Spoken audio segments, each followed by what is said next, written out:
Is it me or Jews?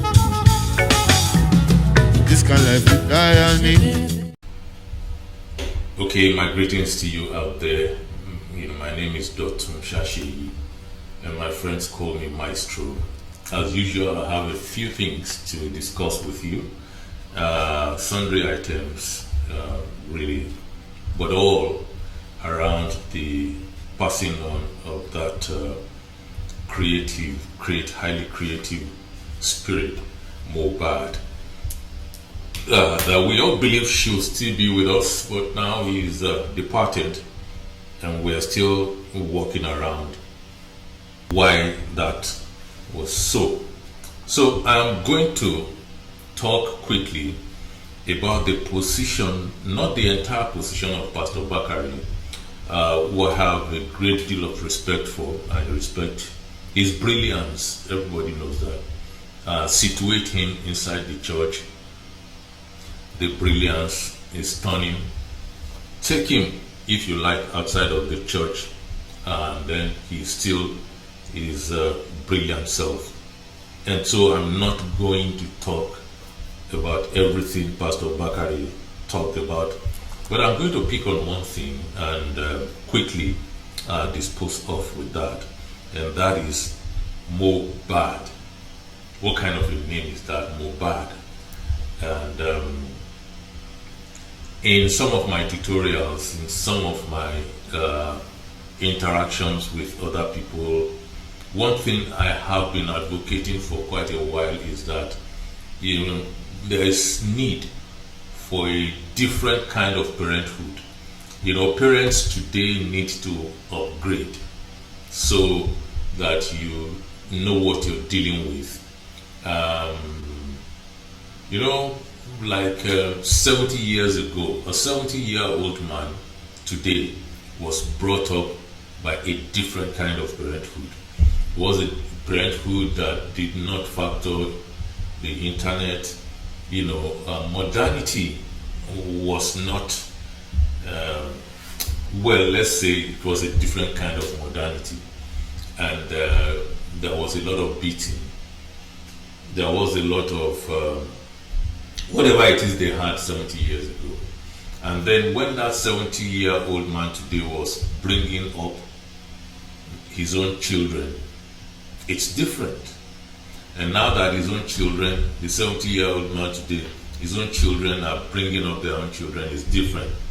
But to what extent do we understand the differences we are talking about? That parents have to redefine parenting. Now, one of the things I believe parents have to do today is to understand the lingo of the children. The lingo is very important. And this is what I think Pastor Bakare missed out on, because, Mohbad, the bad in it was what he got stuck on. He was fixated on the bad inside that Mohbad. But what that Mohbad means actually is more good. That I'm good at what I do. It's like when you say something is so bad, these days it means it's Mohbad, a good name, Mohbad. I don't think, Pastor Bakare would got that. And that's why he made that statement. What kind of name is Mohbad? See, when I was growing up, and I believe that the distance between me and Pastor Bakare wouldn't be, I think we belong to the same generation. He's, quite older, but in my school we had a central defender who played for the school team. We called him Ajay. Ajay was his nickname. And in those days, you see, Ajay didn't really mean witchcraft. Ajay meant, that thing was dope. It was gangster. These are the terms that, now if you say, that's gangster, it doesn't mean, gangster. So I think we need to redefine parenting. And part of redefining parenting must essentially be understanding the lingo of the kid. If you don't understand his language, how are you going to deal with him? So that's all I'm going to say about the position of Pastor Bakare.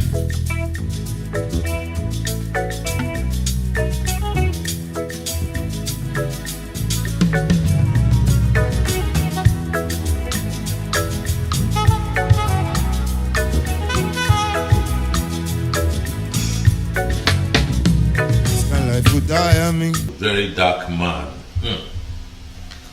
Now I have tried as much as possible not to even go near very dark man, whom I think is also a very smart person, a smart young man, and he's doing his thing the best way he believes he could go about it. But you see, what I want to say about that situation is not even for his own consumption as such. It's for the consumption of other people who might want to wrap their minds around the very dark man issue. And so he presented himself as someone who was above board, who wouldn't want anyone to be cheated. He put up a strong fight concerning this body cream thing, that things should be done correctly, NAFDAC numbers and so on, as the processes, and that was highly commendable. And then the issue of Mohbad came, and he also got involved like everybody else. Now, along the line of involvement, another side of him was presented to us by Gistlover. And now that that other side has been presented, that side now affects a lot of the old presentation. They are clashing. Not because he did what he thought he had to do. We are not interested in whether that's right or wrong. We are not interested in whether it's heaven or hell. No, what we are interested in is, how do you reconcile these two positions? The position of somebody who would use his body to get what he wants, and the position of someone who returns from that position to moralize on emergent issues. Now, I think those two positions are irreconcilable. That's my very honest opinion about it. I am not castigating very dark man for using his genitalia to do whatever he pleases with it. And this is not a debate over whether that was right or wrong. No, this is about reconciling two distinct positions. The position where you said when you were broke, you did some sex sales with your body, and now that you're no longer broke, you are moralizing, you are pontificating, you have turned to a society cleanser. Now, those two positions to me are not reconcilable. I'm not into the petty squabbles where, you want to say you did this and that. And I absolutely, of course, do not agree with him. Even before those pictures got onto Telegram, I didn't engage him, but I did not absolutely agree with him that he is in a position to demand the DNA of the widow. Because as what are you demanding that DNA? You see, as what? You are not a family member, you don't belong to the wife's side, you don't belong to the husband's side, you are nobody in the equation. So you simply want to express your views. And I've said at another point in time that we should express such views, such suggestions, such advice in a very decent manner, without muzzles, without compulsion, and most especially without any sense of pontification or moral preachments, which was where we got a lot of that. And so I think those two positions are irreconcilable, period. Daddy no get salary. Yes, I know see mommy. Okay, so from there we go to Iyabo Ojo versus the other lady that I am absolutely not even going to let the name touch my mouth. And I want to exonerate Iyabo Ojo, whom I've enjoyed her, her acting for years. I think she's a fantastic actor. She knows her onions. And I do not want to also get involved with every other dramatic, activities surrounding her presence on the social media and so on. That's none of my business, really. But I think we should cut Iyabo Ojo some slack, because she is indeed a drama queen. This is a fact. Iyabo Ojo is a queen of the drama. I don't think you will count 5 in especially Yoruba Nollywood and she will not be mentioned. Well, maybe 10. But she will be there, at the top. The only problem here is there is a moment when you want to draw a line of demarcation between the stage and life, between the dream world and the real world. You have to sometimes. Somebody was laughing this morning when I said when Femi Adebayo was going with his father, who's a veteran, to greet Oludotun Saseyi, and then they got there, they were greeting everybody and everything running smoothly. Imagine Femi Adebayo switching to Jagun Jagun mode and beginning to behave like Jagun Jagun in that place. It wouldn't work. So this is all I see, that there's no line of demarcation. The acting just keeps going on 247.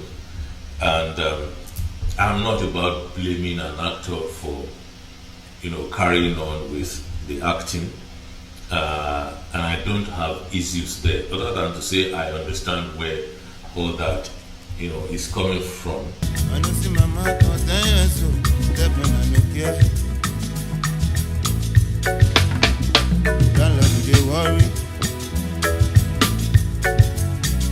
My brothers are hungry.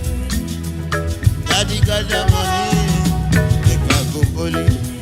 Now the other person you have to deal with, because that is even way beyond anything that one could begin to make a lot of this thing out of. So I'm just going to leave that with those who are interested in going in that direction. Now let us look at I don't know, between the two of them or all of them, I don't know if money is involved in the long run or in the short run and so on. There's no evidence to that effect. And being a journalist of the old hue, when there is no evidence, we cannot go and publish or broadcast.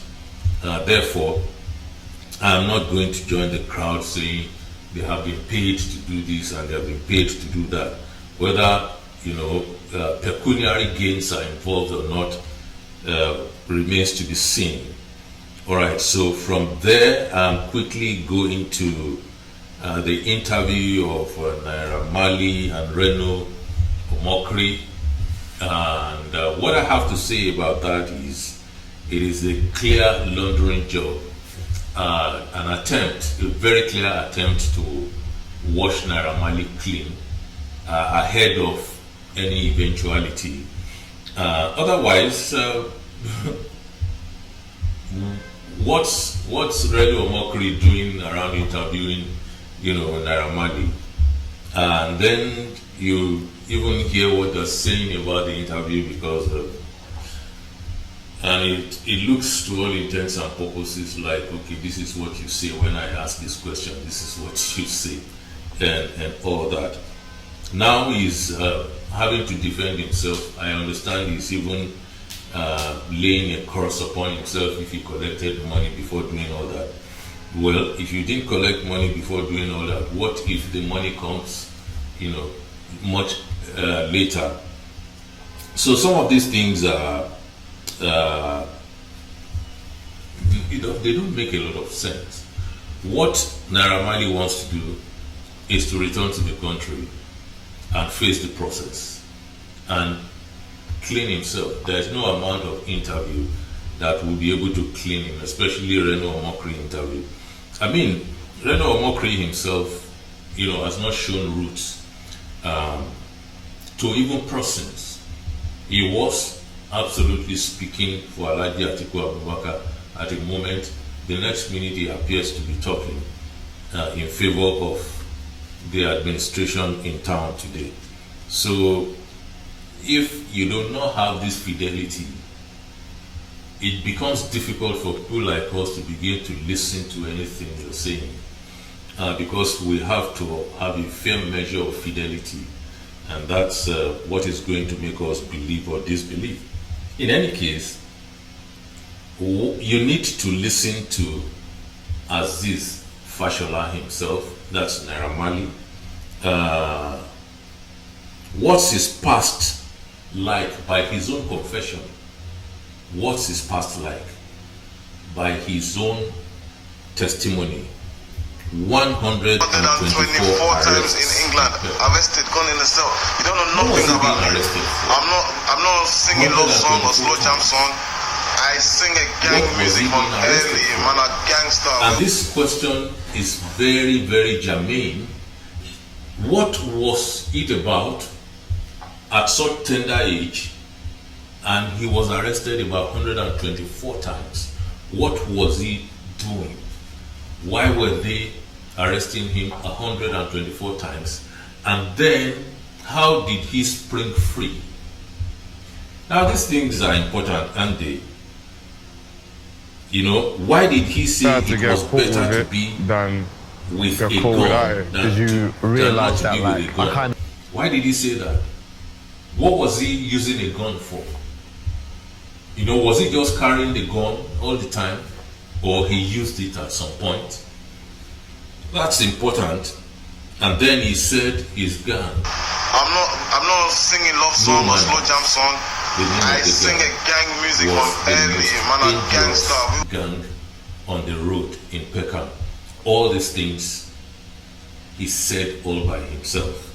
Now the point now is, when he was moving on from Peckham, how many of these items were left behind? Now, how many of those items did he import into Nigeria? Now, this does not indict him in any way, but these are salient posers. These are powerful questions that people genuinely, sincerely need to answer. We should find answers to these things. Maestro signing out.